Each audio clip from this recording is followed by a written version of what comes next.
तोहमत लगा के माँ पे जो दुश्मन से दाद ले, ऐसे सुखन फरोश को मर जाना चाहिए। जी आदाब। सुबह सवेरे एक पोस्ट देखी जिसके अंदर एक खातून ने लिखा हुआ था कि जी महाजिर एहसास से बरतरी से कब निकलेंगे, और वो आज तक अपनी औलादों को, बच्चों को सिंधी ज़बान नहीं सिखा पाए। सबसे पहली चीज़ तो ये कि खातून ने जिस वक्त ये बात लिखी, नीचे किसी ने तवज्जो दिलाई कि सिंध के अंदर ज़ुबान की बुनियाद के ऊपर कोटा सिस्टम है और दीगर मज़ालिम है, तो उन खातून ने लिखा जिनको पूरी कौम की नफ्सियात का इल्म है, उनको कोटा सिस्टम का इल्म नहीं। वो कह रही हैं किसी जगह के ऊपर हो सकता है सिंध के अंदर तासुब बढ़ता जाता हो।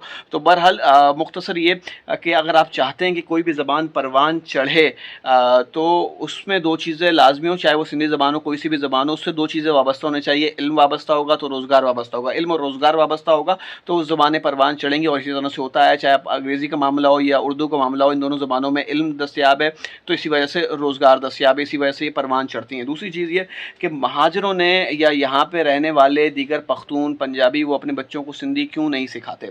सबसे पहली चीज़ तो ये कि इंसानी नफ्सियात है कि जो चीज़ आप उनके ऊपर मुसल्लत करने की कोशिश करते हैं वो उसके ऊपर रेजिस्ट करते हैं, वो कभी चीज़ नहीं करेंगे।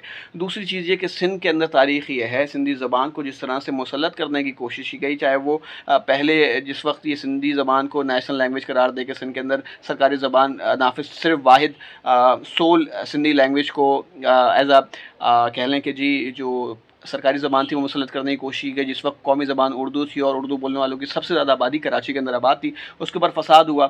फिर ज़बान की बुनियाद के ऊपर कोटा सिस्टम, नौकरियाँ, सरकारी स्कूल कॉलेज के अंदर दाखिले और तमाम चीज़ें, हत्ता कि मतलब रिहाई से लेके पानी तक भी जो है वो ज़बान की बुनियाद के ऊपर किसी को दिया जाता है और किसी को नहीं दिया जाता। जब ये इतनी बड़ी तफरीक़ें मौजूद है ज़बान की बुनियाद के ऊपर, उस वक्त आप ये उम्मीद करें कि जबकि आप इसको अपने मैं सिंधी दोस्तों से कहता हूँ कि अपने हुक्मरानों को बताने की कोशिश करें कि ज़बान को या सिंधी ज़बान को या किसी भी ज़बान को as a tool of oppressors use ना करें, टूल फॉर ऑपरेशन इसको यूज़ ना करें। अगर आप चाहते हैं कि किसी ज़बान के अंदर मतलब ये ज़बान फूले फले तो अपने बच्चों को सिखाएं, अपने बच्चों को कहें कि इसके अंदर शायरी करो, इसके अंदर मज़ामीन लिखो, इसके ऊपर इस ज़बान के अंदर तकरीरें करो, लेकिन दूसरों के बच्चों के ऊपर ज़बान थोपे नहीं। जिस तरह से हम देखते हैं कि एकेडमिक्स के अंदर हमारे बच्चों के ऊपर या कराची के अंदर कोई भी कौमियत का बच्चा रहता हो उसके ऊपर जिस तरह से ज़बान थोपी जाती है कि जी सिंधी ज़बान के अंदर आपने ये चीज़ करनी है, एग्ज़ाम्स देना है।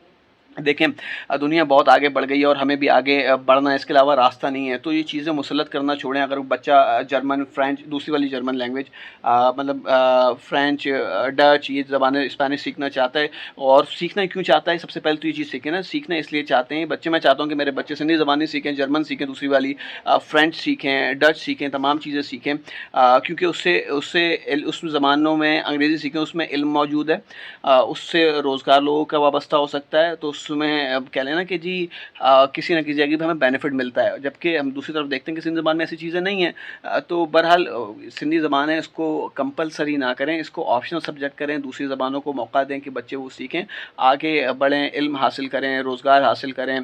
तो बहरहाल और दूसरी चीज़ ये कि वाक़ईतन अगर आप चाहते हैं तो अपनी सिंधी कोई सी भी ज़बान है उसको परवान चढ़ाना चाहते हैं तो कोशिश करें कि उससे इल्म वाबस्ता करें ताकि रोज़गार वाबस्ता और वो ज़बान फूले फले।